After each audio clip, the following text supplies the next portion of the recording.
प्रकार से गणित में 10 प्रश्न होंगे। इन 10 प्रश्नों को जब पूरा कर लेंगे तो सारे यहाँ पर जो है क्वेश्चन है वो ग्रीन हो जाएंगे। ऐसे ही 10वां प्रश्न कंप्लीट कर लेंगे तो यहाँ पर सर्वेक्षण समाप्त करने में क्लिक करेंगे। तो इस प्रकार से इस बच्चे का सर्वेक्षण समाप्त हो जाएगा। साथियों नमस्कार, ऑनलाइन टीचिंग क्लासेस में आपका बहुत बहुत स्वागत है। आज इस वीडियो में हम बात करेंगे स्विफ्ट चैट के बारे में। स्विफ्ट चैट शिक्षा विभाग का AI आधारित चैट प्लेटफॉर्म है जिसमें विभिन्न चैटबॉट्स हैं जिनके माध्यम से यूजर्स को जल्दी और स्मार्ट जवाब मिलता है। यह मोबाइल ऐप और वेब दोनों में काम करता है। तो चलिए अब वीडियो के मुख्य टॉपिक पर बात करते हैं जो है स्विफ्ट चैट में प्रगति उत्तराखंड बॉट। इस बॉट का मुख्य उद्देश्य है विद्यार्थियों के अधिगम आकलन यानी कि लर्निंग असेसमेंट को ऑनलाइन तरीके से करना। ओपन में क्लिक करेंगे,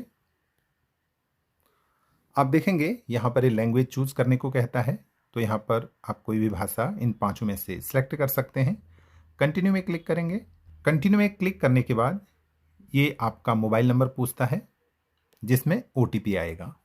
सेंड OTP में क्लिक करेंगे तो आप देखेंगे OTP से लॉगिन हो चुका है। वेब पोर्टल से लॉगिन करने में भी सेम प्रक्रिया रहती है। आइए लॉगिन करते हैं। सर्च बार में स्विफ्ट चैट लाइट क्लिक करके इंटर करते हैं तो यहाँ पर आप देखेंगे कि ये convenience.ai पोर्टल का लिंक हमारे पास है। यहाँ पर हम क्लिक करेंगे। यहाँ पर हमको मोबाइल नंबर फीड करना है जिसमें OTP आएगा। सेंड OTP में क्लिक करेंगे। इस मोबाइल नंबर में जो OTP आया है को यहाँ पर भरेंगे तो यह हमें मुख्य पेज पर ले जाता है। हम स्विफ्ट चैट में लॉगिन हो चुके हैं तो यहाँ पर चैट हमारी खुली हुई है। अब हमको चूंकि बच्चों का असेसमेंट करना है तो प्रगति उत्तराखंड बॉट में हम क्लिक करेंगे। अगर हाँ आपको यह अपने इंटरफेस में नहीं दिखता है तो इस QR कोड को स्कैन करिए और इस वीडियो के डिस्क्रिप्शन बॉक्स में लिंक दिया है। जैसे आप क्लिक करेंगे तो यह बॉट आपके स्विफ्ट चैट में आ जाएगा। इसमें क्लिक करने के बाद ही हम बच्चों का असेसमेंट कर पाएंगे। आइए इसमें क्लिक करते हैं। अगर आप पहले से रजिस्टर्ड हैं ठीक है, अगर नहीं है तो यहाँ पर अपना स्कूल का डाइस कोड डालेंगे, सेंड करेंगे।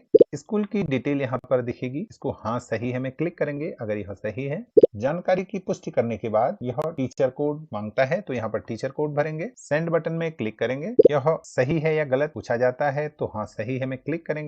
इसके बाद विद्यार्थियों का प्रदर्शन रिकॉर्ड करें में क्लिक करेंगे। कक्षा का चयन करेंगे। इसके बाद विषय का चयन करेंगे। पुष्टि करने के लिए हाँ में क्लिक करेंगे। सिलेक्ट अ रिस्पॉन्स इसमें क्लिक करेंगे। यहाँ बच्चों की डिटेल यहाँ पर है। यहाँ पर देखिए एक बच्चा है का असेसमेंट प्रगति पर है और लंबित है तो यहाँ पर हम इसमें क्लिक करते हैं। बच्चा उपस्थित है या अनुपस्थित, उपस्थित में क्लिक करेंगे। अनुपस्थित में बिल्कुल भी छेड़खानी नहीं करेंगे, नहीं तो बच्चे का हम मूल्यांकन नहीं कर पाएंगे। आकलन शुरू करें। इसके बाद फिर सर्वेक्षण फिर से शुरू करें क्योंकि हम पहले कर चुके हैं आधा अधूरा और अब इसे फिर से शुरू करना है। तो यहाँ पर आप देखेंगे कि यह पहला प्रश्न बच्चे के लिए आया है। इसने प्रश्न जो किया है उसमें इसको उत्तर मिला है कि बच्चा इसको स्वयं गिन पाया। अब दूसरे प्रश्न में क्लिक करते हैं, फिर तीसरे, चौथे, पांचवे, छठे, इस प्रकार से गणित में 10 प्रश्न होंगे। इन 10 प्रश्नों को जब पूरा कर लेंगे तो सारे यहाँ पर जो है क्वेश्चन है वो ग्रीन हो जाएंगे और इसके बाद सहेजें और जारी में क्लिक करेंगे। जैसे ही 10वां प्रश्न कंप्लीट कर लेंगे तो यहाँ पर सर्वेक्षण समाप्त करें में क्लिक करेंगे। तो इस प्रकार से इस बच्चे का सर्वेक्षण समाप्त हो जाएगा। तो साथियों यहाँ कुछ जरूरी बातें हैं, वो है कि बच्चों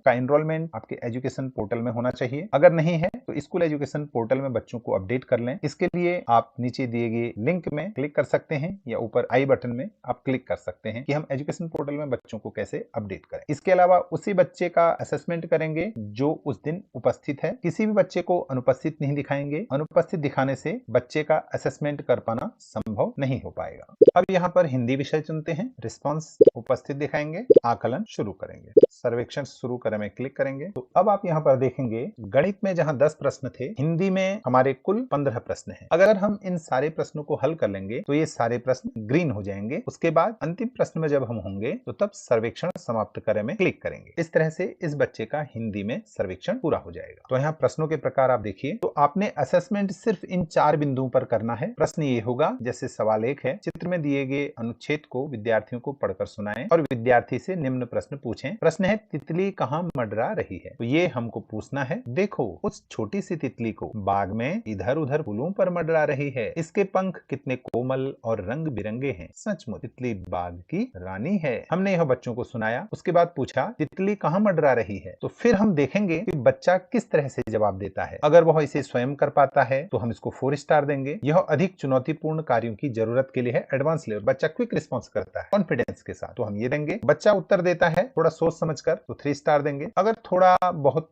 उत्तर देता है आंशिक सहायता से हमारी, तो हम 2 स्टार देंगे। और फिर भी नहीं कर पाता है तो हम यहाँ पर 1 स्टार देंगे। तो हमको असेसमेंट करना है बच्चे का इन बिंदुओं को लेकर। असेसमेंट करने के पैरामीटर्स हैं, इनको आप पहले ध्यान में रख लें। तो इस तरह से बच्चे का सर्वेक्षण कंप्लीट हो जाता है। हमें अपनी कक्षा में हिंदी और गणित के विषयों का सर्वेक्षण करना है। तो इस प्रकार से हमारे सारे बच्चों का सर्वेक्षण पूरा हो जाएगा। तो थैंक यू साथियों वीडियो में बने रहने के लिए। अगर हाँ आपको वीडियो अच्छा लगा तो इसे लाइक करें, शेयर करें और हाँ चैनल को सब्सक्राइब जरूर करें। बेल आइकन में नोटिफिकेशंस में ऑल दबाएं ताकि हमारे वीडियोस आप तक अपलोड होते ही पहुंच जाएं। Once again thank you so much. Thank you.